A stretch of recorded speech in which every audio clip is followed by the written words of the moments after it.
एक ग्राफ और दो, ये दो अलग अलग स्पीसीज है। एग्जाम्पल तुमको हम जो इंडस्ट्रियल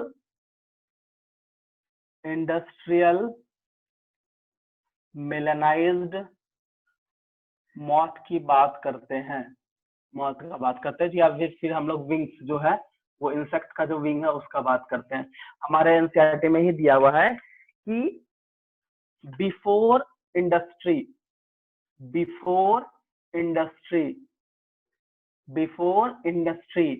यहाँ पे व्हाइट विंग्स का डेवलपमेंट या फिर व्हाइट विंग्स का पॉपुलेशन ज्यादा था। ये ब्लैक वाला देखो, व्हाइट विंग्स का पॉपुलेशन ज्यादा था।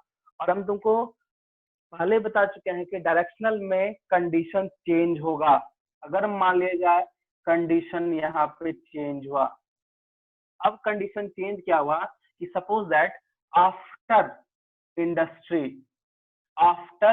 इंडस्ट्री तो हम लोग का जो जो इंसेक्ट था वो ब्लैक विंग्स में कन्वर्ट हो गया। किसमें हो गया? ब्लैक विंग्स था। देखो इसमें व्हाइट विंग्स था, बट जब चेंज हो गया तो कोई पर्टिकुलर कैरेक्टर को लिया जिसमें हम लोग उसको क्या बोले थे कि वो ब्लैक या फिर ब्राउनिश विंग में कन्वर्ट हो जाता है, ब्लैकिश विंग में या मेलेनाइज्ड विंग हो जाता है ताकि वो सर्वाइव कर सके।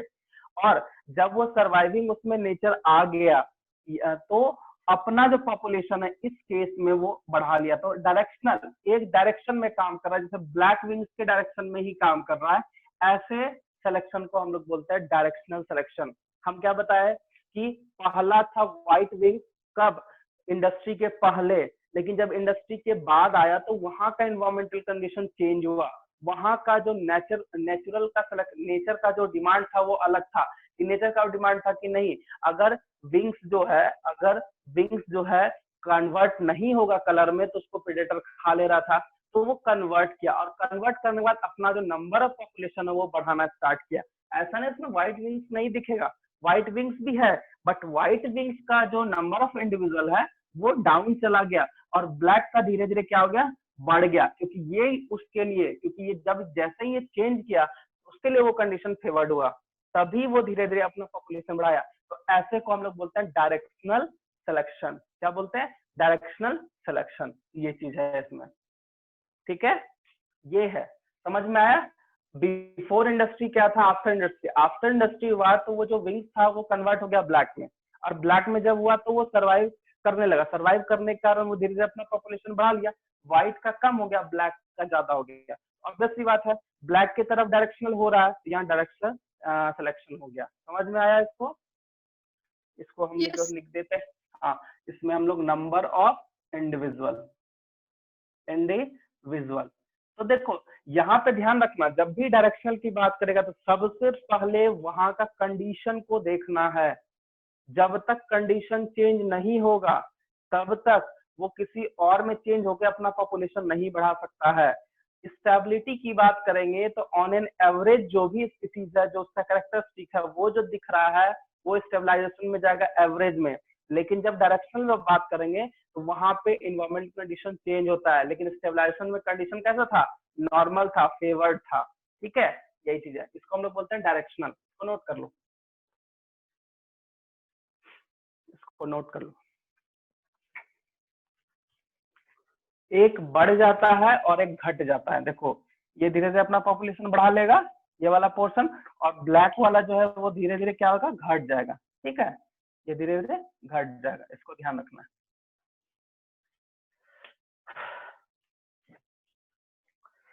और डिसरप्टिव में तो खैर अलग ही कंडीशन आ गया था।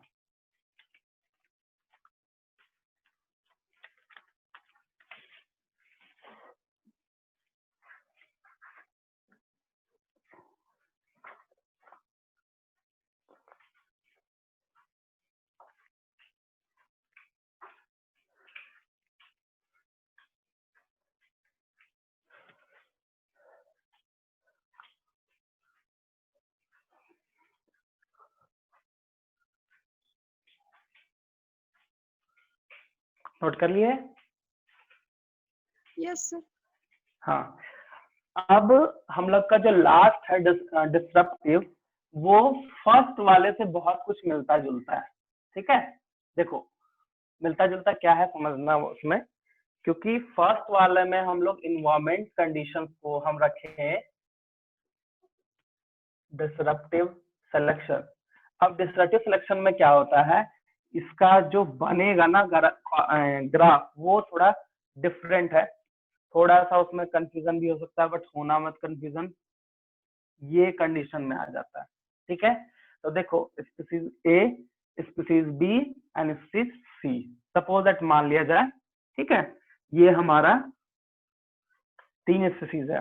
ठीक है, तो फर्स्ट में याद रखना कि हमारे पास जो टॉल स्पीसीज था वो एक्सट्रीम था, वो कम था। मिडिल जो था वो क्या था, वो ज्यादा हो गया था, क्योंकि उसके अकॉर्डिंग वहां पे इन्वायरमेंट था। और सी नंबर में क्या होता है कि ये शॉर्ट था, शॉर्ट हाइट का था, तो ये भी तो कम ही था ना, ये भी कम ही था। मतलब ये दोनों I mean tall and short जो था करेक्टर, उस करेक्टर का स्पीसीज जो है या फिर उस तरह का जो भी स्पीसीज था, उसके लिए कंडीशन फर्स्ट वाले में क्या था, वो एबनॉर्मल था। एब नॉर्मल बोल सकते हैं, या फिर हम बोल सकते हैं कि मिडिल हाइट के लिए जो है वो इन्वायरमेंट कंडीशन फेवर्ड हो गया था। लेकिन अगर सोचो कि इसके लिए भी और इसके लिए भी, दोनों के लिए, दोनों एक्सट्रीम्स के लिए अगर कंडीशन फेवर हो जाएगा, अगर कंडीशन फेवर हो जाएगा, तो क्या मिडिल वाले का ग्रोथ हो पाएगा? नहीं हो पाएगा। हो पाएगा? नहीं हो पाएगा। इसमें से किसका ग्रोथ होगा? एक टॉल का हो जाएगा, ये वाले पार्ट का हो जाएगा, ठीक है, और एक ये वाले पार्ट का हो जाएगा। मतलब शॉर्ट एंड टॉल अपना पॉपुलेशन, अपना स्पीसीज का नंबर जो है वो बढ़ा लेगा, क्योंकि इस दोनों के अकॉर्डिंग क्या हो रहा है, कंडीशन फेवर्ड हो गया। पहले सिर्फ इसके फेवर में था, जो सबसे ज्यादा दिखने वाला चीज था, लेकिन अब जो है tall species and short species का जो है उसके अकॉर्डिंग इन्वायरमेंट का जो कंडीशन है वो फेवर्ड हो गया। तो धीरे धीरे अपना वो क्या करेगा, इस नंबर ऑफ स्पीसीज बढ़ाएगा, जिसके कारण उसका ग्राफ ये ए भी ऊपर जाएगा और तुम्हारा सी भी ऊपर जाएगा, बट बी वहीं का वहीं रह गया। बी क्या हो गया? वहीं का वहीं रह गया। इसी को बोलते हैं हम लोग डिसरप्टिव सिलेक्शन। तो डिसरप्टिव सिलेक्शन में हम लोग को यह ध्यान देना कि यहाँ जो सेलेक्ट हो रहा है on the basis of nature.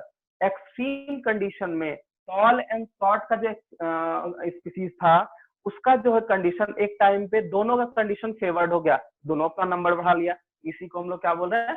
Disruptive selection. यही चीज है इसमें। ठीक है, समझे इसमें? Yes sir. ठीक है, चलो। तो ये था टाइप्स ऑफ नेचुरल सिलेक्शन। ठीक है, इसको हम समझा दिए। ठीक है, इसको बस समझ के याद रखना, और ग्राफ में ही नोट बना लो, अपने लैंग्वेज में जैसे बनाना है बना लो।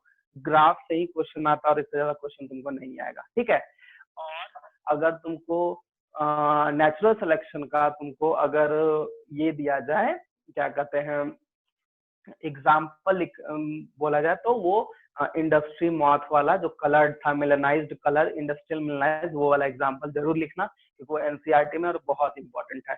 अब हम लोग आगे जो पढ़ेंगे वो पढ़ेंगे एडाप्टिव रेडिएशन। ठीक है, एडाप्टिव रेडिएशन क्या हुआ वो हम लोग कैसे, क्योंकि उसमें डाइवर्जेंट एंड कन्वर्जेंट दो पार्ट है, तो हम लोग उसमें पढ़ेंगे। ठीक है, पहले इसको नोट करो, फिर हम लोग पढ़ेंगे एडाप्टिव रेडिएशन।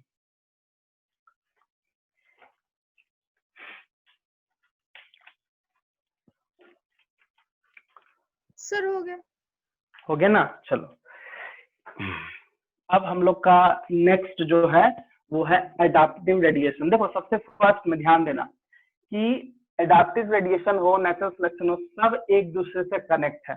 ठीक है, तो यहाँ पे एडाप्टिव रेडिएशन के लिए हम सबसे पहले पिछले क्लास में तुम लोग को बताए थे कि ओरिजिन ऑफ अर्थ या स्पीसीज में हम लोग बताए थे कि डार्विन को एक अपॉर्चुनिटी मिला था, वो अपने एचएमएस बिगल से वो कहीं गए थे। कहाँ गए थे? तो साउथ अफ्रीका के बगल में गालापागोस आइसलैंड था। गालापागोस क्या था? आइसलैंड था। ठीक है, ये हम लोग जानते हैं। कहाँ पे था? तो ये साउथ अफ्रीका के बगल में, साउथ अफ्रीका के बगल में ये गालापागोस आइलैंड था। तो यहाँ पे वो क्या देखे थे, एक कॉन्सेप्ट था डार्विन फिंचेस का, जिसको हम बताए थे कि वहां पे बहुत सारा कुछ उसको मिले, उसके बाद वो कॉम्परेटिव स्टडी किए, तब वो बताया कि नहीं कहाँ से कौन आया। ठीक है, यहाँ पे एडाप्टिव रेडिएशन क्या होता है समझना। तो जब उस आइलैंड पे गए तो उनको बर्ड्स मिला, और बर्ड्स का जो बीक था वो भी उस बर्ड्स का जो बीक था वो डिफरेंट डिफरेंट टाइप्स का था, डिफरेंट डिफरेंट एरिया में डिफरेंट डिफरेंट टाइप्स था। जैसे सपोज मान लो एक ये एरिया था, एक ये एरिया है कि या कि ये एरिया था, कि ये एरिया था, 4 एरिया। तो सबसे पहला, ठीक है, हम लोग पहले ऐसे समझेंगे, ठीक है, पहले वो एक सबसे फर्स्ट में जो है वो सीड ईटर बिक, मतलब वैसा बर्ड्स को ढूंढे जो कि सीड ईटर था, तो उसका बिक का जो स्ट्रक्चर है वो अलग था। ठीक है, वो ऑब्जर्व क्या किए कि कुछ जगह पे कुछ और, मान लो यहाँ पे इस एरिया में कैक्टस था, क्या था, कैक्टस था, इस एरिया में क्या था, कैक्टस था। तो यहाँ का जो बर्ड है चला गया, यहाँ पे कुछ बर्ड वहां चला गया। जब कुछ बर्ड चला गया तो यहाँ पे इसको कैक्टस मिला, तो ये अपने, क्योंकि इसको अगर खाना है, अगर फीडिंग करना है, तो फीडिंग के लिए सबसे इंपॉर्टेंट है बिग का स्ट्रक्चर को चेंज करना होगा। तो सबसे फर्स्ट में जब सीड ईटर बिग था, अब ये मूव किया, तो मूव किया तो यहाँ मिला कैक्टस। अब कैक्टस को खाना था तो उसके हिसाब से उसका बिग जो है वो चेंज हो गया, बिग स्ट्रक्चर क्या हो गया, चेंज हो गया, क्या हो गया, चेंज हो गया। फिर इसी तरह से यहाँ कुछ और स्पेसिस, यहाँ पे कुछ और खाने को मिला, फिर यहाँ कुछ और खाने को मिला, कुछ और खाने को मिला, फिर यहाँ पे कुछ और खाने को मिला। तो जिसके कारण ये देखा गया कि एंसेस्टर तो एक ही है ना, सी ईटर बिग एक ही है, एक ही बर्ड है, वही अलग अलग जगह जाके अपने आप को अकॉर्डिंग टू फूड वो अपना बिग का स्ट्रक्चर को चेंज किया। इसी को बोलते हैं एडाप्टिव रेडिएशन। हम क्या बताए, यहाँ पे एक यहाँ पे स्पीसीज था, ठीक है, जो सिर्फ और सिर्फ पहला जो था सीड ईटर था। और ये पूछता भी है कि सबसे पहला जो डार्विन फिंचेस का सबसे पहला जो बर्ड था वो क्या खा रहा था, तो वो सीड ईटर है। सीड ईटर के बाद यहाँ से चला गया, कैक्टस खाने लगा, यहाँ पे कुछ और खाने लगा, यहाँ पे कुछ और खाने लगा। मतलब एक ही एंसेस्टर एक ही है, लेकिन वो अलग अलग एरिया में जाके अपने आप को चेंज किया, अपने आप को अकॉर्डिंग टू फूड एडॉप्ट किया, और एडॉप्ट किया तो अपना बिग का शेप को चेंज किया। इसी को हम लोग बोलते हैं डार्विन फिंचेस। क्या बोलते हैं, डार्विन फिंचेस। जो ये चेंज हुआ ना, इसी को हम लोग बोलते हैं क्या, एडाप्टिव रेडिएशन।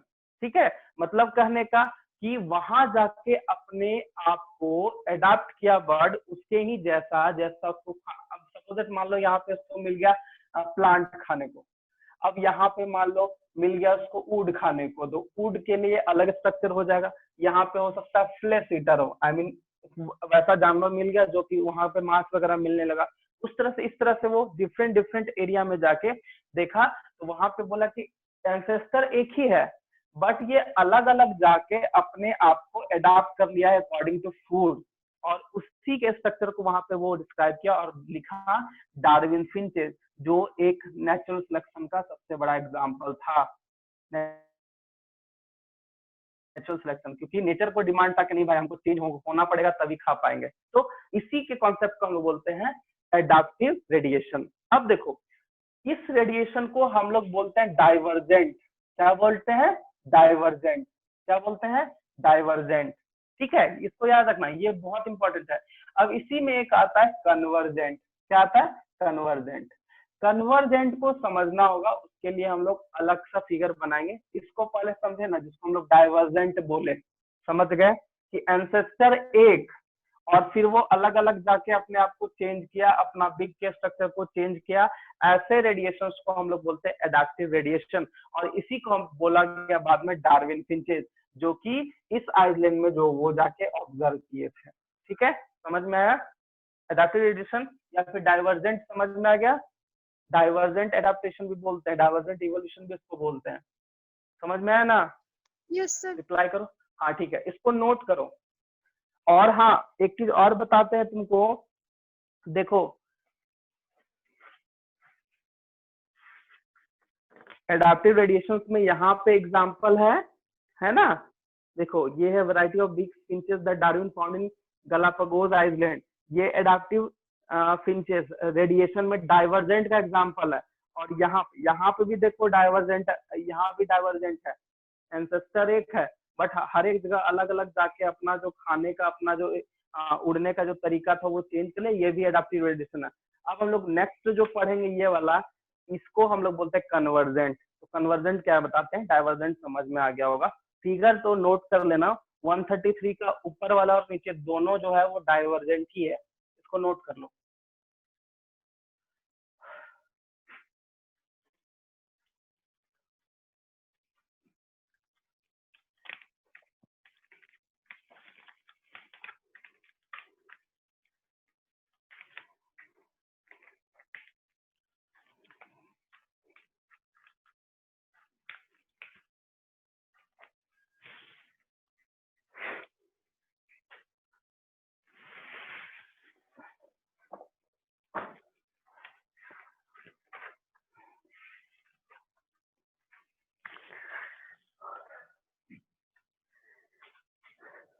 यस सर हो गया।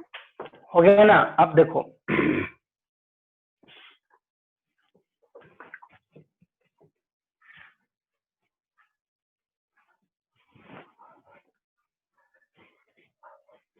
कन्वर्जेंट में क्या होता है समझना।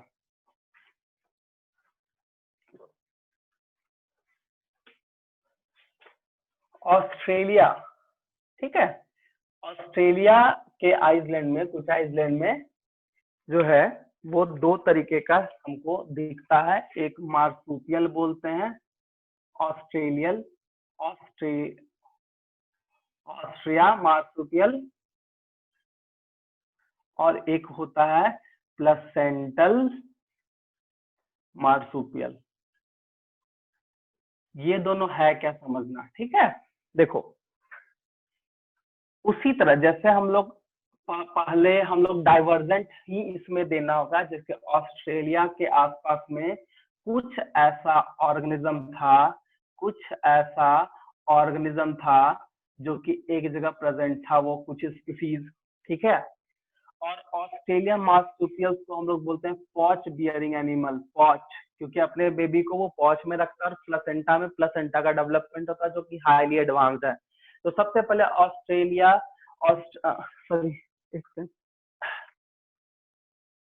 ऑस्ट्रेलियन मार्सुपियल और प्लेसेंटल मार्सुपियल में क्या था, ये दोनों बच्चे को जन्म देता था, लेकिन ये पॉच पे रखता था और ये प्लेसेंटा का डेवलपमेंट करके उसका ग्रोथ वगैरह करता था, जो कि हम लोग में सब समझ रहे हैं यहाँ पे, आई मीन ह्यूमन में होता है। तो उसी तरह ऑस्ट्रेलिया में एक एरिया था जहाँ पे ये मार्सुपियल प्रेजेंट था।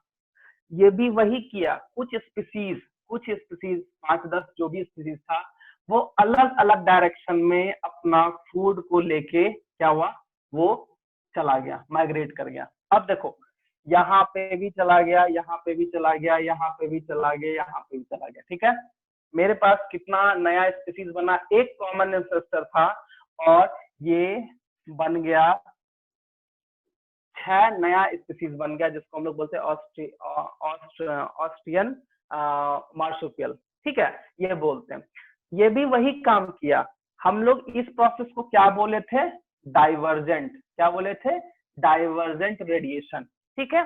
अब कन्वर्जेंट समझना, इसी एरिया में कुछ जगह पे प्लेसेंटल मार्सुपियल था, क्या था, प्लेसेंटल मार्सुपियल, वो भी गया उसी एरिया में, जैसे ऑस्ट्रियल मार्सुपियल यहाँ भी गया, यहाँ भी गया, यहाँ भी गया, यहाँ भी गया, यहाँ भी गया और यहाँ भी चला गया। मतलब ऑस्ट्रियन मार्सुपियल जहां जहां गया वहीं वहीं पे प्लेसेंटल मार्सुपियल भी गया और वहां जाके अपने आप को चेंज किया।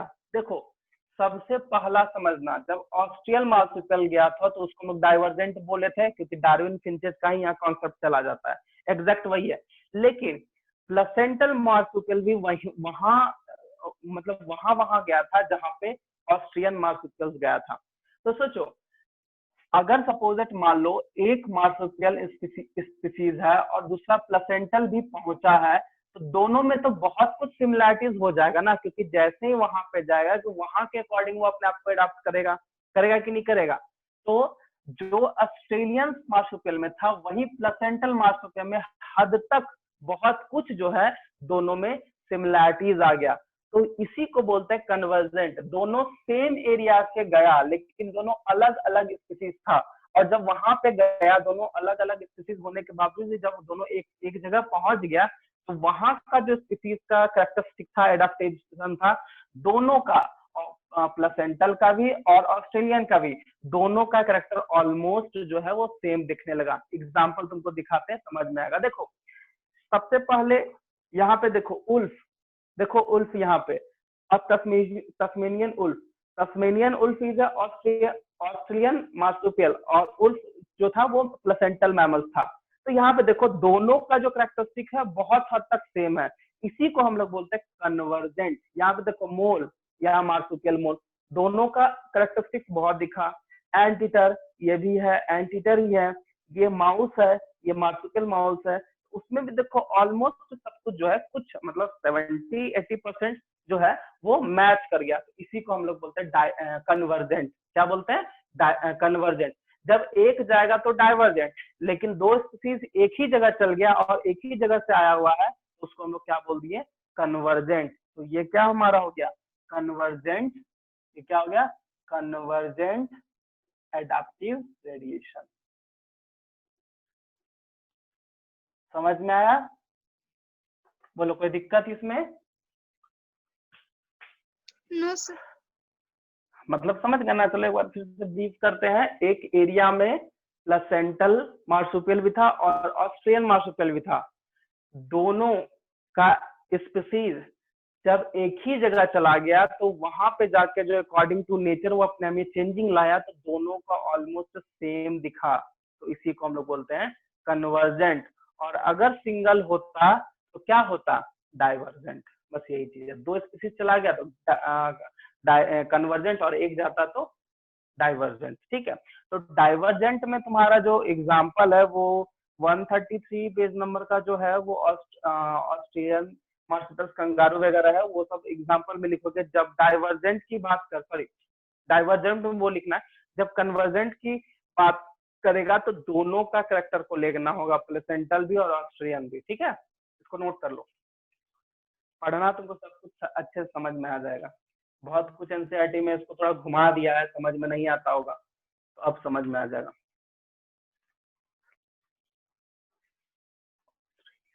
ऑस्ट्रेलियन मार्सुपियल होगा, ऑस्ट्रेलियन और प्लेसेंटल। इसको याद रखना, ये पूछता है।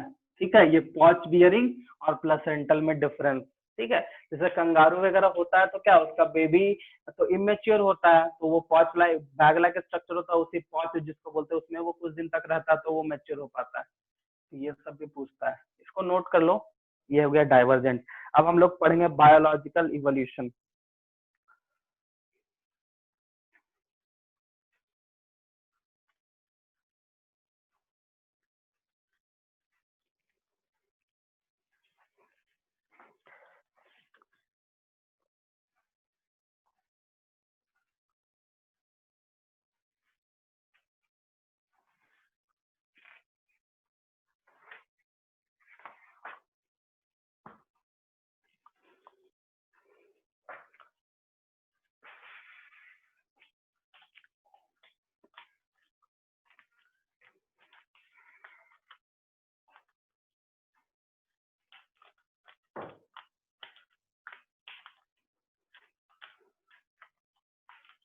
हो गया, नोट कर लिए?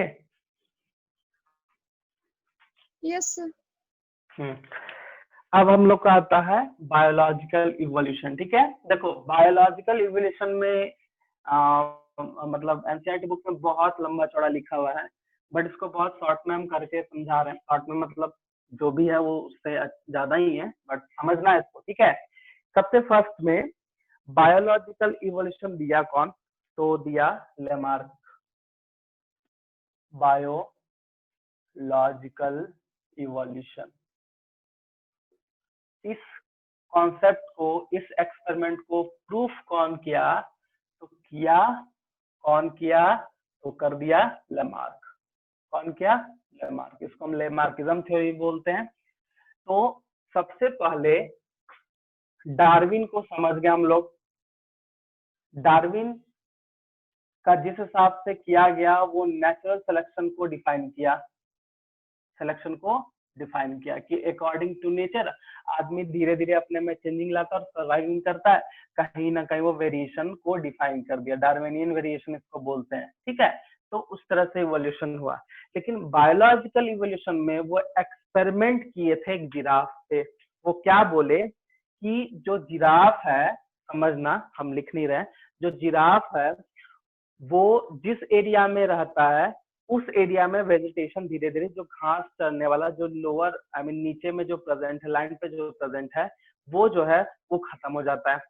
तो खत्म होने के बाद उसको वैसा प्लांट मिलता है जिसका बहुत ज्यादा हाइट होता है। क्या होता है? बहुत ज्यादा हाइट होता है। तो हाइट जो होता है, तो अब उसको तो खाना खाना है, तो खाना खाने के लिए वो अपना नेक को जो है मॉडिफाई करके लॉन्ग कर लेता है। बार बार अगर हम खाएंगे ऊपर तो हमारा एक हो जाएगा कि हाँ चलो वो धीरे धीरे बढ़ रहा है, लंबा नेक हो जाएगा। ये प्रूफ भी है, ये आदमी में भी हुआ है। कौन एक ऐसा मतलब कहीं का कंट्री है, वहाँ के ट्राइबल पीपल में क्या है ना कि वो लोग अपने गले में एक गोल ऐसा मतलब रिंग डाल लेते हैं बढ़ते बढ़ते। तो वहां पे कुछ लेडीज का जो डाली हुई है वो धीरे धीरे बढ़ते बढ़ते उनका नेक भी बड़ा हो गया। तो लेमार्किज्म जो है इस तरह से बायोलॉजिकल इवोल्यूशन को डिफाइन किया। लेकिन उनका एक मेथड ऐसा था, क्योंकि इसमें है कुछ कुछ पॉइंट्स हम लोग पढ़ेंगे, ठीक है, कुछ कुछ पॉइंट इसमें है कि लेमार्किज्म के इवोल्यूशन में कुछ कुछ स्टेप को इन्वॉल्व किया था, बताए थे कि हाँ ऐसा होना चाहिए, ऐसा होना चाहिए, ऐसा होता है। तो एक ऐसा था जो डिस्कार्ड कर दिया गया, जो कि बहुत ज्यादा बाद में क्रिटिसाइज किया गया बहुत सारे साइंटिस्ट को लेके। ठीक है, तो इस बायोलॉजिकल इवोल्यूशन में जो लेमार्किज्म थ्योरी है, उसमें कुछ कुछ जो है मेन प्रोपोर्शन है उसका। ठीक है, मेन स्टेप्स या फिर मेन प्रोपोर्शन है। तो सबसे पहला है वाइटल, सबसे पहला है internal vital force, internal vital force पहला। दूसरा है इन्वायरमेंट फैक्टर्स एंड नीड्स, उसका क्या नीड्स है हम लोग एक एक करके समझेंगे। तीसरा जो था main use and disuse theory, ठीक है। और चौथा था इनहेरिटेंस ऑफ एक्वायर्ड कैरेक्टर, ठीक है। तो यहां समझना इंटरनल वाइटल फोर्स एक्चुअली होता क्या है। तो इंटरनल वाइटल फोर्स वो डिफाइन किए लेमार्किज्म प्रोपोर्शन में। ये था कि पहला बात कि कोई भी लिविंग ऑर्गेनिज्म हो उसमें एक अलग सा फोर्स होता है, एक अलग सा मतलब मैकेनिज्म होता है जो कि वो कर सकता है ऐसा। ठीक है, मतलब कुछ भी काम करना तो करेगा। जैसे जिराफ का लंबा होने का जो है, तो उसमें था कि वो नेक को ऊपर उठा के वो खा सके उसको, इसको बोलते हैं इंटरनल वाइटल फोर्स। ठीक है, पहला था। दूसरा जो था इन्वायरमेंटल फैक्टर या इन्वायरमेंट फैक्टर। तो सोचो अगर जिराफ का लंबा नेक नहीं होता तो इन्वायरमेंट का क्या था कि बाबू अगर तुम अपना नेक नहीं लंबा कर पाओगे तो तुम जिंदा नहीं रह सकते, क्योंकि जिस एरिया में तुम हो वहां का जो प्लांट का है वो हाइट पे है। तो सबसे पहला ये नीड था, उसका नीड ये था कि अगर हम अपने नेक को लॉन्ग नहीं करेंगे इन्वायरमेंट, क्योंकि जैसा इन्वायरमेंट कंडीशन है कि नहीं, हमको मेरा जो वेजिटेशन है वो हमसे बहुत दूर है, हम उसको नहीं खा पाएंगे बिना नेक के इलोंगेट किए हुए, तो हम नहीं सर्वाइव कर सकते। उसका नीड भी था, इन्वायरमेंटल फैक्टर भी डिपेंड कर गया कि नहीं, एक तो ये नीड है कि हमको लॉन्ग करना पड़ेगा, और एक ये नीड है कि नहीं, इन्वायरमेंट का ये नीड है कि यहाँ पे कोई नीचे में प्लांट है ही नहीं, सब प्लांट ऊपर में हाइट पे है, तो हमको करना ही पड़ेगा। तो ये इन्वायरमेंटल फैक्टर नीड था उसका। तीसरा जो था मेन, जो लेमार्किज्म का थ्योरी का सबसे बेस्ट पार्ट है, इसमें ये बताया गया, इस प्रोपोर्शन में ये लिखा गया, बताया गया, लेमार्क ये बताए कि जो ऑर्गन ज्यादा काम करता है वो ज्यादा डेवलप कर जाता है, ये बात सही है। एक छोटा सा एग्जांपल तुमको बताते हैं, जैसे मान लो नॉर्मल कोई पर्सन जो काम करता है वो राइट हैंडेडली काम करता है, लेफ्ट हैंडेडली बहुत कम कोई काम करता है, लेकिन कोई अगर लेफ्ट हैंडेडली काम कर रहा है उसका लेफ्ट हैंड जो है वो ज्यादा एक्टिव होता है। वही वो बोला गया, यूज एंड डिसयूज थ्योरी करने का मतलब है कि बॉडी में बहुत ऐसा ऑर्गन है, या फिर जिराफ के केस में कि उसका जो है ऑलरेडी जो है ये गर्दन जो नेक का इलांगेशन प्रोसेस था वो हमेशा होते रहा कि नहीं, उसको ऊपर ही में ही लेके उसको खाना था, तो नेक क्या हो गया, वो बढ़ गया, तो वो नेक वाला पोर्शन उसका यूज हो गया, और जो नहीं था वो कम, मतलब कहने का मतलब कि जो ऑर्गन यूज आता है वो धीरे धीरे मॉडिफाई कर जाता है, और जो नहीं होता वो धीरे धीरे खत्म हो जाता है। इसका और एग्जाम्पल है, हम लोग के बॉडी में बहुत सारा वेस्टिजियल ऑर्गन है, उसको हम इस तरह से भी समझ सकते हैं कि हमारे बॉडी में बहुत सारा ऑर्गन था जो जब फंक्शनिंग था, लेकिन जब काम नहीं था तो वो खत्म हो गया, प्रेजेंट है बस खत्म हो गया, उसको हम लोग वेस्टिजियल है। तो वही इसमें बताया गया use and disuse theory biological evolution में कि गर्दन का नेक जो था वो ज्यादा यूज था इसलिए लंबा हो गया, ठीक है, ये था। उसके बाद वो एक और स्टेटमेंट दिए जो कि सबसे ज्यादा उसको क्रिटिसाइज कर दिया बहुत सारे साइंटिस्ट, मतलब इसको गलत अप्रूव कर दिया। वो ये लिख दिया कि जो एक्वायर्ड कैरेक्टर है, जो हमारे लाइफ टाइम में हम उसको अचीव करते हैं वो ट्रांसफर हो जाएगा। देखो यहाँ क्या लिखा है, इनहेरिटेंस ऑफ एक्वायर्ड कैरेक्टर। कहने का मतलब ये है कि ये एक्वायर्ड इज अ क्या है, आफ्टर बर्थ या बिफोर बर्थ, ये ऐसे एक ऐसा कैरेक्टर होता है जो आफ्टर बर्थ हम लोग क्या करते हैं, डेवलप करते हैं। लेमार्किज्म का क्रिटिसिज्म इसलिए हुआ, इस थ्योरी का क्रिटिसिज्म इसलिए हो गया क्योंकि वो बोल दिए कि जो कैरेक्टर को एक्वायर्ड किया जाता है लाइफ टाइम में या पूरे लाइफ में, वो नेक्स्ट जनरेशन में कभी भी जाएगा नहीं, लेकिन ये क्या बोल दिए कि चला जाएगा, जो कि एक्सपेरिमेंटली इसको प्रूफ किए, एक्सपेरिमेंटली इसको डिस्कार्ड किया गया। किसका डिस्कार्ड किया, तो डार्विन भी था उस टाइम पे, मेंडल भी अपना थ्योरी वगैरह दिए थे कि कोई भी कैरेक्टर हो अगर वो जिन कंट्रोल करता है तभी जा पाएगा। लेकिन उस टाइम पे एक साइंटिस्ट है, उनका नाम हम बता देते हैं, ठीक है, वेस्टमन, ठीक है, ये एक वेस्टमैन एक ऐसे साइंटिस्ट थे जो इसके थ्योरी को, लेमार्क के इस मतलब स्टेटमेंट को डिस्कार्ड किए। वो कैसे किए, तो वो क्या हुआ कि दो चूहा को लिया, माउस एंड माउस, दोनों का टेल को काट दिया। चलो हम चूहा बनाने की कोशिश करते हैं, ये है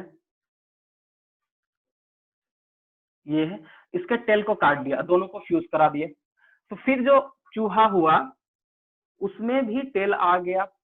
तो वो बार बार ये बोले, वो पता है 21 जनरेशन तक इसको किए, 21 जनरेशन तक, सोचो, मतलब 21 जनरेशन तक ये एक्सपेरिमेंट वो करते रहे, तब इस स्टेटमेंट को वो डिस्कार्ड किए कि नहीं, कोई भी एक्वायर्ड कैरेक्टर कभी भी ट्रांसफर नहीं होता। ये हम लोग भी जानते हैं, एक्वायर्ड कैरेक्टर अगर ट्रांसफर हो जाए तो सोचो क्या होता है, जिसके फादर आईएएस ऑफिसर है वो आईएएस बन जाते हैं, जिसके घर में कोई भी अगर बॉडी बिल्डर है तो उसका भी बेटा जो है वो क्या होता है, बॉडी बिल्डर बनता है ना। तो इस तरह से जो एक्वायर्ड कैरेक्टर जो हम लोग गेन करते हैं जन्म के बाद पूरे लाइफ टाइम में, वो कभी भी एक्सप्रेस या कभी भी वो ट्रांसफर नहीं हो सकता है। इस थ्योरी को वो डिस्कार्ड किए। तो बायोलॉजिकल इवोल्यूशन में मेनली जो था ये थ्योरी बहुत ज्यादा मतलब एक्सपेक्टेड था, ये theory use and disuse and environment factor and need, जो इन्वायरमेंट का कंडीशन था उस हिसाब से जो उसका नीड था उससे वो अपने ऑर्गन को क्या क्या मॉडिफाई किया और उसका यूज करने लगा। ये चीज है, समझ में आया बायोलॉजिकल क्लासिफिकेशन? लेमार्क यही बोले थे और कुछ नहीं बोले थे। बोलो, समझ में आया? सुनिधि बताओ, समझ में आ गया ना? देखो इसमें सिंपल है, ज्यादा तुमको ध्यान नहीं लगाना है, बस ये दो चीज जरूर याद रखना। और तीसरा इनहेरिटेंस, इसको नोट कर लो, हम ऐसे बहुत कार्ड दिए इसको लिख देते हैं, ठीक है। इनहेरिटेंस ऑफ एक्वायर्ड कैरेक्टर, ये लिख देना, इसमें लिख देना कि ये बाद में डिस्कार्ड किया गया, किसके, कौन एक्सपेरिमेंट किया था, डिस्कार्डेड बाय दिस वेस्टमैन तो चूहा वाला पे टेल पे किए थे तो वो बताए थे, ठीक है। ये है इसका लैंडमार्किज्म थ्योरी, और इसी को हम लोग बोलते हैं बायोलॉजिकल इवोल्यूशन।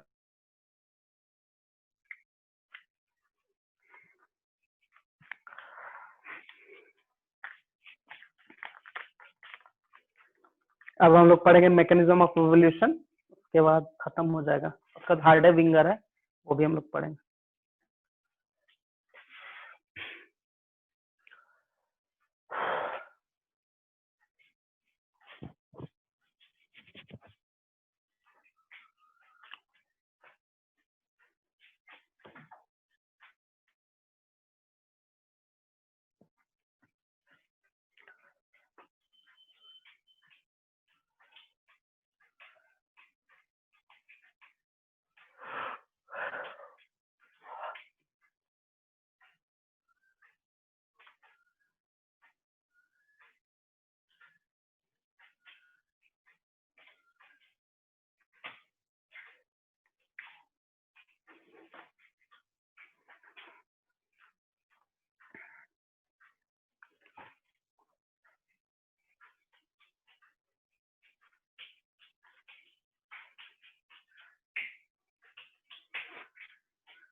हो गया, नोट कर लिए? Yes sir. चलो, तो अब हम लोग का नेक्स्ट है मैकेनिज्म ऑफ इवोल्यूशन। देखो, मैकेनिज्म ऑफ इवोल्यूशन समझने के लिए हमको ये बहुत छोटा टॉपिक है, इसको हम लोग समझने के लिए 2-3 चीज ही समझना पड़ेगा, ठीक है ना। सबसे फर्स्ट में मैकेनिज्म ऑफ इवोल्यूशन को 3 साइंटिस्ट जो है उसके हिसाब से इसको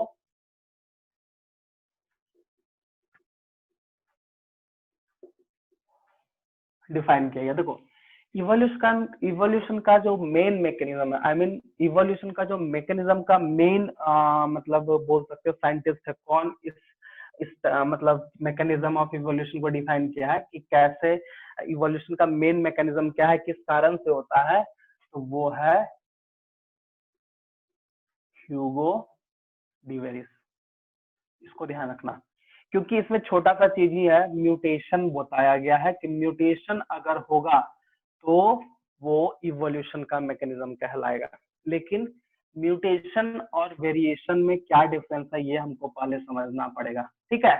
तो हम लोग सबसे पहले स्टार्टिंग से स्टार्ट करते हैं, ठीक है। सबसे फर्स्ट मेंडल, ये पढ़े हैं, तो मेंडल के थ्योरी में क्या बताया गया है कि कोई भी कैरेक्टर है उसके लिए कौन रिस्पॉन्सिबल है, जीन रिस्पॉन्सिबल है। कौन रिस्पॉन्सिबल है, जीन। और जब डार्विन आए तो डार्विन का जो इवोल्यूशन का जो मैकेनिज्म था वो था वेरिएशन। हम लोग इसको बोल सकते हैं डार्विनियन वेरिएशन बोलते हैं। देखो, डार्विनियन वेरिएशन में क्या था, इस वेरिएशन का कुछ कुछ पॉइंट है कि ये बहुत ही ग्रेजुअली स्लो प्रोसेस था, ठीक है। दूसरा, ये शॉर्ट टाइम के लिए, या फिर बोल सकते हैं स्मॉल है, ये मतलब स्मॉल है। और दूसरा डायरेक्शनल था। कैसा था, डायरेक्शनल था। ये वेरिएशन था, लेकिन हम क्या, वेरिएशन कोई भी थोड़ा सा भी चेंजिंग होगा वो वेरिएशन है। ये स्लो प्रोसेस था और ये डायरेक्शनल था, ये एक डायरेक्शन में काम कर रहा है, वेरिएशन हो रहा है तो हो रहा है। लेकिन जब आया ह्यूगो डिवेरिस, तो पूरे मैकेनिज्म को, आई मीन पूरे इवोल्यूशन को बस एक ही चीज से जोड़ा, वो था म्यूटेशन। और म्यूटेशन जो है वो लार्ज में होगा, इन अ लार्ज स्केल बोल सकते हो, ठीक है, लार्ज स्केल बोल सकते हैं, ठीक है। तो इसमें क्या क्या था वो हम देखते हैं। तो सबसे पहले कि ह्यूगो जो डिवेरिस था वो एक एक्सपेरिमेंट किए थे इवनिंग प्राइमरोज पे, इसको ध्यान रखना। किस पे, इवनिंग प्राइमरोज पे। मतलब वो एक सीड का प्लांट लिए थे और सीड का प्लांट लेकर वही उसका F1 F2 जब क्रॉस कराए थे तो वो बताए थे कि जैसे मान लो ये हमारा सीड है, एक था नॉर्मल और एक था थोड़ा अफेक्टेड था, ठीक है। इसका फिर कराए, इसमें नॉर्मल आया, फिर अफेक्टेड आया, इसमें अफेक्टेड था, फिर नॉर्मल था, कम था नॉर्मल, फिर इसमें अफेक्टेड। मतलब देखो सीड जब नॉर्मल सीड था, इसको हम बताते हैं आराम से, नॉर्मल जब सीड था जिसको जब क्रॉस करा तो नॉर्मल कुछ आया, नॉर्मल ज्यादा आया लेकिन अफेक्टेड कुछ आया। लेकिन जब अफेक्टेड वाले के साथ कराया तो अफेक्टेड जो है वो धीरे धीरे अपना जनरेशन की वजह से धीरे धीरे अफेक्टेड वो दिखने लगा। तो यहाँ देखो एक लार्ज स्केल में, एक लार्ज मतलब बोल सकते हैं एक लार्ज टाइम पे ये ऐसा वेरिएशन आया जिसको हम लोग म्यूटेशन बोल दिए, ठीक है।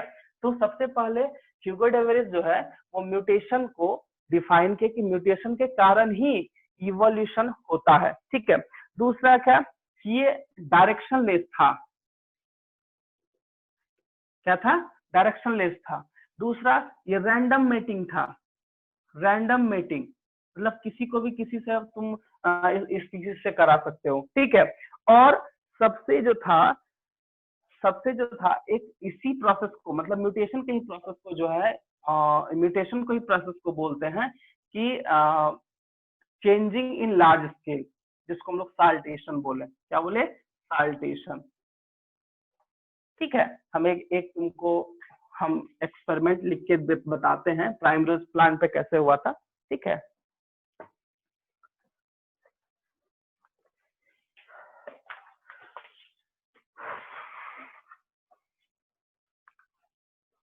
Normal plant self pollination, normal plant majority और डिफरेंट प्लांट फीवर कम था। फिर ये जब हुआ तो यहाँ पे डिफरेंट प्लांट मेजर हो गया और यहाँ पे फिर डिफरेंट प्लांट आया,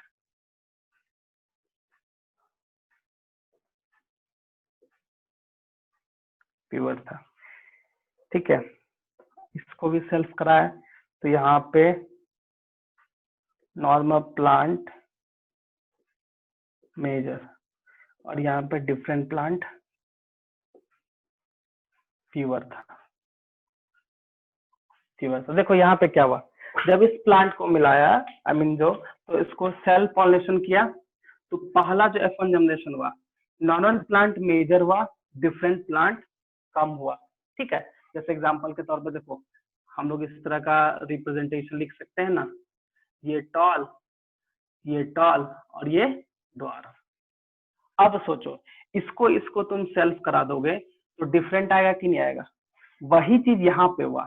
नॉर्मल प्लांट में तो नॉर्मल मेजोरिटी आया, फिर इसमें कराया तो फिर नॉर्मल प्लांट है, फिर उसमें डिफरेंट प्लांट आया। देखो यहाँ पे भी डिफरेंट, यहाँ पे different.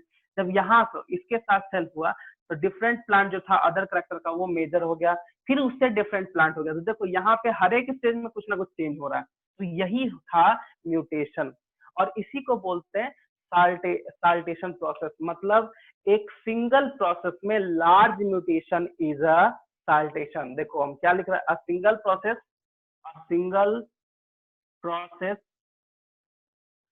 in a large scale, in a large mutation, मतलब एक सिंगल प्रोसेस में लार्ज म्यूटेशन के प्रोसेस को साल्टेशन हुआ। तो जब म्यूटेशन होना स्टार्ट हुआ तो उसी से पता चला कि इवोल्यूशन का जो मेन मैकेनिज्म है, आखिर इवोल्यूशन होता कैसे है, वो होता है म्यूटेशन से, चाहे वो छोटा म्यूटेशन हो या बड़ा म्यूटेशन हो। क्योंकि जब तक म्यूटेशन नहीं होगा तब तक इवोल्यूशन नहीं होगा। और ऑलवेज हमेशा ध्यान रखना, म्यूटेशन जो होता है वो जेनेटिक मटेरियल में ही होगा और जेनेटिक मटेरियल से होगा तब ना धीरे धीरे चेंज होके अकॉर्डिंग टू नेचर हो या फिर अकॉर्डिंग टू एनवायरमेंट हो, चेंज होके अपने आप को सर्वाइविंग करेगा। तो वही था उनका कहना। तो सबसे पहले अगर मेंडल की बात करो तो उसका डार्विन की बात करो तो डार्विन में डार्विन वेरिएशन था, समझना डिफरेंस समझो। डार्विन वेरिएशन बहुत छोटा था, डायरेक्शन था और स्लो था। लेकिन इसमें देखो, इसमें एक एक्सपेरिमेंट हुआ इवनिंग प्राइम रोज पे, इसको ध्यान रखना, ये बहुत इंपॉर्टेंट है, और ये इतना ज्यादा वेरिएशन हर एक स्टेप में दिख रहा है, तो उसी को बोलता है साल्टेशन प्रोसेस। और साल्टेशन प्रोसेस जो लार्ज वेरिएशन है उसी को हम लोग बोलते हैं म्यूटेशन। ये डायरेक्शनलेस था, रैंडम मेटिंग था, ठीक है। तो इतना सब कुछ जब हुआ तब पता चला कि नहीं, इवोल्यूशन जो होता है जब तक म्यूटेशन नहीं होगा, हाई डिग्री ऑफ चेंजिंग नहीं होगा, तब तक इवोल्यूशन नहीं हो सकता। और ये प्रूव भी हुआ इन primrose, evening primrose experiment से। समझ में आ गया इसको? कोई दिक्कत? No sir. नहीं ना? हाँ ठीक है। देखो यहाँ से एक्सपेरिमेंट से देखो, ये एक F1 में जो अलग प्लांट, X1 में यहाँ जो अलग, मतलब हर एक में चेंज हो रहा है, यहाँ पे कुछ नहीं हो रहा है बट यहाँ पे तो हो रहा है, ठीक है। तो इससे यही चीज पर है, इसको नोट करो। मैकेनिज्म ऑफ इवोल्यूशन खत्म, हम लोग हार्डे-विंगर पढ़ेंगे, उसका ये टॉपिक मतलब चैप्टर खत्म हो जाएगा, तो जल्दी नोट करना।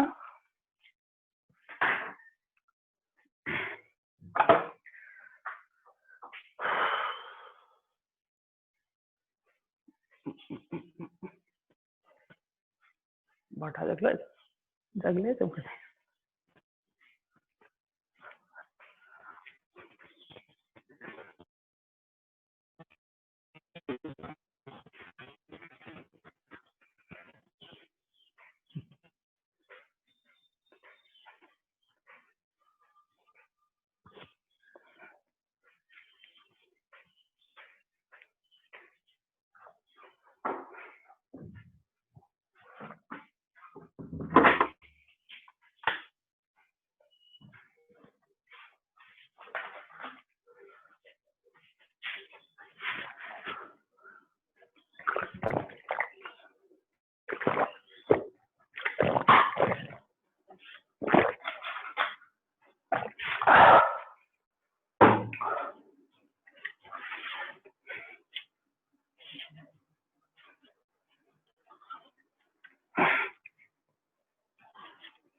हो गया, नोट कर लिए? Yes sir. ठीक है। चलो अब हम लोग आगे बढ़ते हैं। एक इम्पोर्टेंट टॉपिक है हार्डे-विंगर। देखो हार्डे-विंगर प्रिंसिपल जो है वो एक लार्ज स्केल या फिर लार्ज एरिया में जो प्रेजेंट पीपल है उस पे या फिर पॉपुलेशन है उस पे वो एक्सपेरिमेंट या फिर हम बोल सकते हैं कि उसका ऑब्जर्वेशन किए थे। इस प्रिंसिपल में ये बताया जाता है कि कोई भी एलील का फ्रीक्वेंसी हो वो कांस्टेंट होगा, मतलब वो स्टेबल होगा तो कांस्टेंट होगा, नहीं तो नहीं होगा, ठीक है। तो हार्डे-विंगर प्रिंसिपल का एक इक्वेशन है, p square is equal to q square into 2pq is equal to 1। 1 is a constant, ठीक है। मान लिया जाए एक एग्जांपल समझना, मान ली एक एरिया है, वहां पे 1000 पीपल है, मतलब एक पॉपुलेशन है यहाँ पे। तो ये स्टेबल किस किस कारण से है और उसका जो जीन का फ्रीक्वेंसी है या फिर बोलते हैं एलील जो होता है वो कैसे कांस्टेंट और स्टेबल है, इस प्रिंसिपल में यही बताया गया है, ठीक है। आखिर वो पॉपुलेशन, वो एरिया का जो पॉपुलेशन वो स्टेबल कैसे है, वो क्या उसमें क्या होने से स्टेबल होगा, क्या नहीं होने से स्टेबल नहीं होगा, उसी प्रोसेस को ये प्रूफ करता है कि जो भी होगा, जो भी फ्रीक्वेंसी होगा, जो भी एलील होगा, उसके जीन का जो एलील होगा वो इज इक्वल टू 1। अगर 1 है तो कांस्टेंट है, कांस्टेंट का मतलब क्या हो जाता है, वो स्टेबल है। वही चीज को वो प्रूफ किया। तो सबसे पहले कुछ थ्योरी है, पहले वो समझते हैं, ठीक है।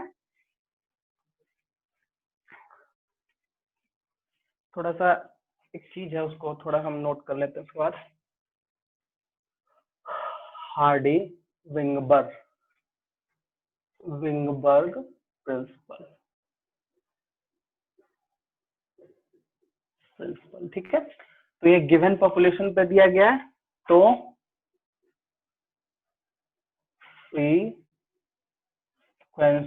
Of allele of given population, या फिर सीधा पॉपुलेशन में लिख सकते हैं पॉपुलेशन।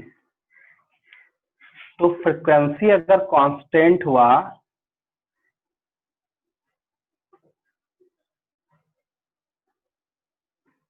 कांस्टेंट एंड स्टेबल होगा, मतलब कि फ्रीक्वेंसी या फिर एलील, अगर एलील जो है कांस्टेंट स्टेबल होगा तो उसका जीन जो पूल है वो भी रिमेन कांस्टेंट है, जीन पूल रिमेन कांस्टेंट,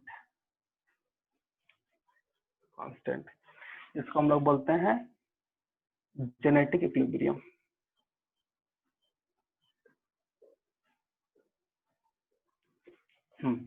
तो इसमें समझना है क्या क्या है, ठीक है। देखो, सबसे पहले एलील समझते हो क्या है, अ पेयर ऑफ जीन।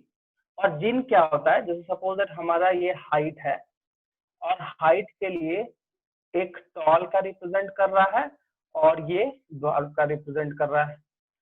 तो ये अगर टॉल को करता है तो ये हमारा क्या हो जाएगा, ये हमारा एलील है, ये हमारा क्या है, एलील है। बट ये ए जो है, जो हाइट को रिप्रेजेंट कर रहा है, वो हमारा जीन है। तो हम यहाँ पे क्या लिख रहे हैं, frequency of allele of population. हम एक गिवन पॉपुलेशन के बारे में बात किए, एक गिवन एरिया ले लिए, वहां का पॉपुलेशन के बारे में बात कर रहे हैं, और उस पॉपुलेशन का जो एलील का फ्रीक्वेंसी है, अब चाहे तुम कैरेक्टर कुछ भी ले लो या सिंपल टॉल प्लांट टॉल का ही ले लो, तो वहां का फ्रीक्वेंसी जो है उसको हम लोग, वहां अगर कांस्टेंट है, कहने का मतलब कि वहां तो वो सबसे ज्यादा अगर दिखेगा, तो मतलब हार्डी-विंगर प्रिंसिपल क्या बोलता है कि उस वो एरिया जो है बहुत ही ज्यादा स्टेबल है। जैसे हम बताए थे कि मान लो किसी एरिया में 3 हाइट का पर्सन है, एक टॉल है, एक ड्वार्फ है और एक मिडिल है। तो इसमें से जो भी हाइट का, सपोज दैट मान लिया जाए कि अगर हम टॉल को ही ले लेते हैं, टॉल पर्सन ही वहां पे अगर ज्यादा है तो वो वहां पे हम लोग बोल सकते हैं स्टेबल है। ऐसा नहीं है ड्वार्फ नहीं है, ड्वार्फ भी होगा, लेकिन टॉल वहां पे ज्यादा होगा तो स्टेबिलिटी है।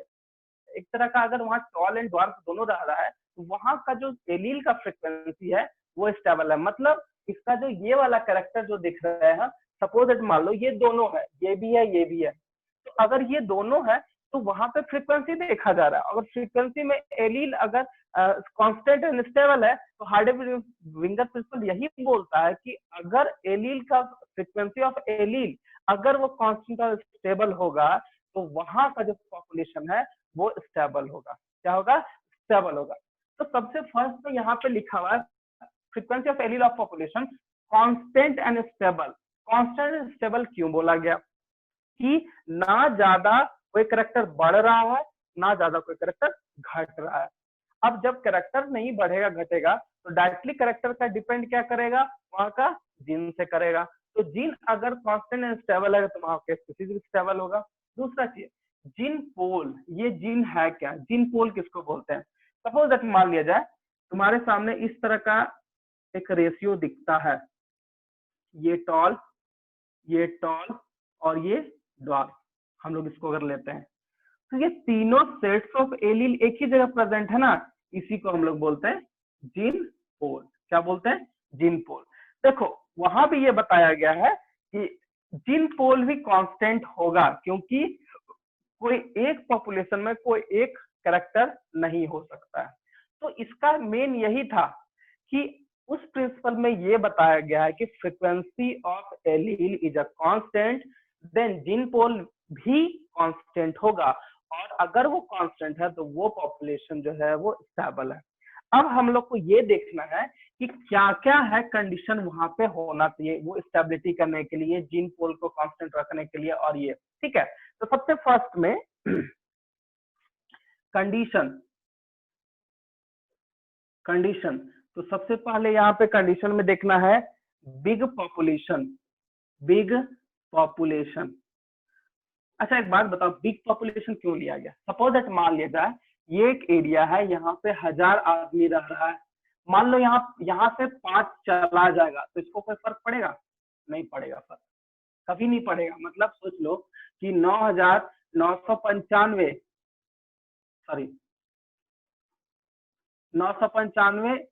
स्पीसीज है, तो उसको कोई फर्क नहीं पड़ेगा। अब मान लो 10 ही आदमी है और वहां से 5 चला जाएगा, तो यहाँ पे तो फर्क पड़ जाएगा ना। तो बिग पॉपुलेशन होना चाहिए, नो म्यूटेशन।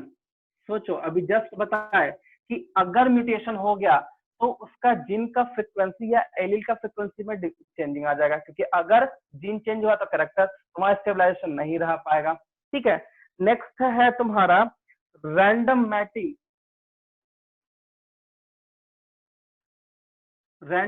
होते रहना चाहिए, ठीक है, ताकि डिफरेंट डिफरेंट कैरेक्टर आएगा और वो स्टेबल करेगा। और एक है लास्ट रिप्रोडक्टिव एज। सोचो कि रिप्रोडक्टिव एज ये कंडीशन है, हार्डे विंगर का ये कंडीशन है, फैक्टर अलग है। कंडीशन में ये हो रहा है कि बिग पॉपुलेशन में स्टेबिलिटी मेंटेन होगा, स्मॉल में नहीं होगा, मतलब फर्क नहीं दिखेगा ज्यादा। अगर स्मॉल हुआ तो दिखेगा, म्यूटेशन अगर नहीं हुआ तो फर्क नहीं दिखेगा। रैंडम मैटिंग होते रहा तो उसमें फर्क जो है, रैंडम मैटिंग में क्या है, स्टेबिलिटी मेंटेन हो जाता है। और रिप्रोडक्टिव एज है वो भी जो है एंड कैपेबिलिटी अगर हम बात करेंगे इसका, ठीक है, रिप्रोडक्टिव एज एंड कैपेबिलिटी का, तो ये वहां पे होना चाहिए, तभी ना रिप्रोड्यूस करेगा और अपना पॉपुलेशन एंड स्पीसीज को कांस्टेंट बना के रखेगा। ठीक है, ये चीज है। अब इसमें फैक्टर समझो, अब इसमें क्या समझो, फैक्टर्स। तो फैक्टर्स में क्या क्या फैक्टर इंपॉर्टेंट है? सबसे पहला फैक्टर है म्यूटेशन होना चाहिए कि नहीं होना चाहिए? पहले ये बताओ, म्यूटेशन अगर हुआ तो क्या होगा और नहीं हुआ तो क्या होगा? तो म्यूटेशन नहीं होना चाहिए। देखो यहाँ कंडीशन में भी है, फैक्टर में भी, फैक्टर भी डिपेंड कर जाता है म्यूटेशन पे।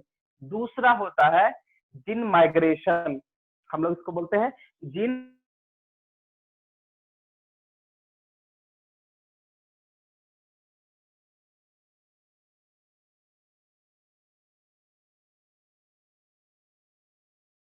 करेक्टर, जो हम लोग करेक्टर ले जाता है, तो वहां का जो पॉपुलेशन है कहीं ना कहीं डिफर करेगा, कहीं ना कहीं चेंज होगा। इसी को हम लोग बोलते हैं जीन माइग्रेशन या जीन फ्लो।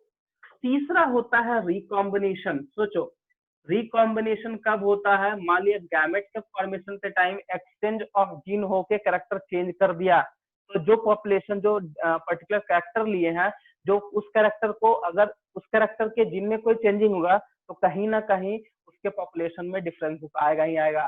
तो ये रिकॉम्बिनेशन भी नहीं होना चाहिए। उसके बाद है तुम्हारा जेनेटिक ड्रिफ्ट, इसी को हम लोग बोलते हैं फाउंडर इफेक्ट। क्या बोलते हैं? Founder effect. इसमें से अलग है, इसमें अलग इसलिए है क्योंकि ये अलग कॉन्सेप्ट है। और सबसे लास्ट में है एक तुम्हारा नेचुरल सिलेक्शन। क्या है? Natural selection. ये तो जान ही रहा है, नेचर के सिलेक्शन के अकॉर्डिंग, उसके बिना कुछ नहीं था। अब देखो genetic gene migration, genetic drift जो है वो ऑलमोस्ट सेम है, बट डिफरेंस क्या है समझो कि अगर मान ली जाए, इधर दिख रहा है ना, ये मान ली जाए एक स्पीसीज है, यहाँ पे 50 स्पीसीज है कोई एक पर्टिकुलर कैरेक्टर को लेके, और उसमें कुछ ऐसा स्पीसीज है जो अलग कैरेक्टर को लेके वहां पे रह रहा है। सोचो ये वहां से बाहर निकल गया, ये 10 बाहर निकल गया, और ये 10 कहीं और जाके अपना स्पीसीज को बढ़ा लिया, 100 कर लिया, 1000 कर लिया, जितना कर लिया। तो जेनेटिक ड्रिफ्ट में क्या हुआ? देखो जीन माइग्रेशन में होता है कि अचानक से चला जाना, चले गया, वो जान के चला गया कि हाँ हम यहाँ से चले जाते हैं, ठीक है, माइग्रेट कर गया। लेकिन ये एक्सीडेंटली हो गया। सपोज इट मान लिया जाए कि ये मेरे पास ए स्पीसीज है और 10 बी स्पीसीज है ना। तो किसी भी तरह से मान लीजिए ये बी स्पीसीज जो है एक्सीडेंटली ये बाहर चला गया, उस एरिया में उस रीजन को छोड़ के बाहर चला गया और बाहर जाके वो नया अपना एक पॉपुलेशन वाला एरिया बना लिया, जिसको हम लोग बोलते हैं फाउंडर इफेक्ट। Founder effect. तो यहाँ पे जेनेटिक ड्रिफ्टिंग क्यों हुआ, या फिर हम लोग सिंपल अगर एक ही ले लेते हैं, सपोज मान लिया जाए एक ही स्पीसीज है, इसमें से 5 किसी कारण से डैमेज हो गया या किसी कारण से अलग हो गया, ठीक है। अब ये अलग होकर फिर ये नया दूसरे जगह जाके अपना नया मतलब पॉपुलेशन का ये बना लिया, तो उसी को हम लोग बोलते हैं जेनेटिक ड्रिफ्ट। और जेनेटिक ड्रिफ्टिंग का मतलब था डैमेजली या एक्सीडेंटली किसी तरह से जीन जो है वो निकल जाना वहां से, ठीक है। और जब निकल के कहीं और जाके वो नया स्पीसीज या फिर एक नया एरिया बना लेता है, पॉपुलेशन बना लेता है, उसी इफेक्ट को बोलते हैं फाउंडर इफेक्ट। जो कि इसमें अगर ऐसा होगा तो हार्डी-विंगर प्रिंसिपल जो है वो कांस्टेंट या स्टेबल नहीं हो पाएगा। तो अब यहाँ पे अब सिंपल अब हम इस चीज को प्रूफ करते हैं। देखो सबसे फर्स्ट में फ्रीक्वेंसी समझना, फ्रीक्वेंसी के ही आधार पे सब कुछ है। तो फ्रीक्वेंसी हम पी एंड क्यू ले लिए। अब फ्रीक्वेंसी एक ए और ये है हमारा, तो A square A is a P square, Q square A पूरा करेक्टर पूरा प्योर क्यू स्क्वायर, और एक आता है ए क्यू। तो अगर हम इसको स्क्वायर करेंगे तो 2pq आ गया ना, और ये कांस्टेंट हो गया, ये प्रूफ हो जाता है। समझ में आया? देखो सिंपल है, अगर तुम टॉल प्लांट का ही लोगे तो ये तो फेमस इक्वेशन है, इस तरह का इक्वेशन दिखता है तुमको, ये प्योर है ये प्योर है, इसको पी ले लिया इसको क्यू ले लिया और इसको पी क्यू ले लिया, जब स्क्वायर है तो 2pq जाएगा है ना, जाएगा कि नहीं जाएगा। बस ये सपोज मान लो इसी को हम स्क्वायर कर दिए, इसी को स्क्वायर कर दिया, तो ये दोनों तो समझ में आ गया, ये और ये आ गया, ठीक है, ये और ये आ गया। लेकिन ए क्यू जो नया आया है, ए और ए जो नया है, अगर इसका स्क्वायर करोगे तो ये ये क्या रिजल्ट देगा, 2 ए देगा, जो कि हम लोग क्यू क्यू को रिप्रेजेंट कर रहे हैं। समझ में आया? ये चीज समझ में आया ना, बताओ। Hello yes sir.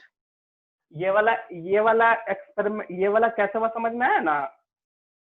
Yes sir. ठीक है, ये तुम्हारा कंप्लीट हो गया, ठीक है। तो इसको तुम लोग नोट कर लो, और ये इक्वेशन एनसीईआरटी में है तो इसको जरूर लिख लेना। ऐसे हम साइड में लिख देते हैं, हार्डी-विंगर प्रिंसिपल का जो इक्वेशन है तो हम लिख देते हैं, इसको नोट कर सकते हो आराम से।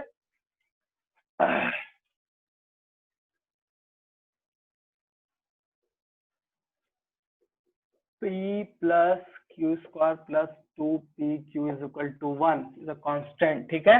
इसको नोट कर लो, ठीक है। एक और छोटा सा चीज हमको ब्रीफ करने दो, इसको नोट कर लेना, ठीक है। पहले नोट कर लो ज्यादा कुछ है नहीं, नोट कर लो।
नोट कर लिए? Yes sir. अरे तो बोलो, हमको लगता है नोट नहीं किया हो। चलो देखो, अब जो है 2 टॉपिक है, 2 टॉपिक को तुम लोग रीड करोगे सब कुछ समझ में आ जाएगा। बस कुछ चीजें जो हम वो बता देते हैं, ब्रीफिंग कर देते हैं। ब्रीफ अकाउंट ऑफ इवोल्यूशन में कुछ है नहीं इसमें। यहाँ पे लाइन में देखोगे जो जो जिस ईयर में हुआ है बस उसको नोट कर लेना। और देखो हमको याद कैसे करना है, तो ये हमारा है और ये पीरियड है और ये एरा है, ठीक है ना। तो जैसे बोलता है कि फिलोजेनिक एरा या पीरियड। और ये देखो ये एग्जाम्पल देखो यहाँ पे दिया हुआ है। देखो जैसे मेसोजोइक में टेरासिक, ट्रायसिक है, जुरासिक है, क्रस्टेशियस है। तो इसमें कौन कौन सा ऑर्गेनिज्म दिखा, तो ये तुम बस अपने से कर सकते हो, कोई दिक्कत नहीं है। इसको हम क्या पढ़ेंगे, इसमें बस तुम्हारा बस एग्जाम्पल्स वगैरह है, कब कौन डेवलप हुआ, कैसे हुआ। जैसे यहाँ पे दिया है जॉलिस slowly evolve around 350 million years ago. तो इस तरह से तुम लोग हाईलाइट करके इसको नोट बना सकते हो, ठीक है। तो ये बहुत बहुत ज्यादा टफ नहीं है, ठीक है। इसको बस रीड करोगे, बस इसमें इतना देखना है कौन सा पीरियड में कौन सा ऑर्गेनिज्म डेवलप हुआ है, ये हुआ है, ठीक है। दूसरा है इवोल्यूशन ऑफ मैन। एक चीज बस तुमको बताना चाह रहे थे कि ऑरिजिन एंड इवोल्यूशन के केस में जब भी मैन के बारे में बात करें तो वो एक ही बेसिस पे इवॉल्व है, वो है क्रैनियल कैपेसिटी।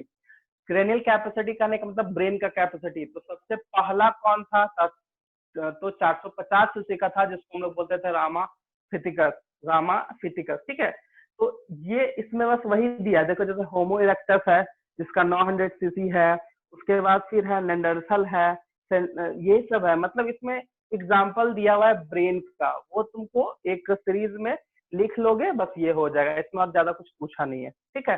तो बस ब्रेन कैपेसिटी, क्रैनियल कैपेसिटी को कर लो, ये खत्म हो जाएगा। और ये तो छोटा सा पैराग्राफ है, इसमें जो है वैसे हम देखते हैं, हम भेज देंगे सर को, ठीक है।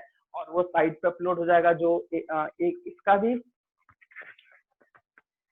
भी हम भेज देंगे, और ब्रेन का ये भी भेज देंगे, कब किस पीरियड में कौन सा कहाँ हुआ है।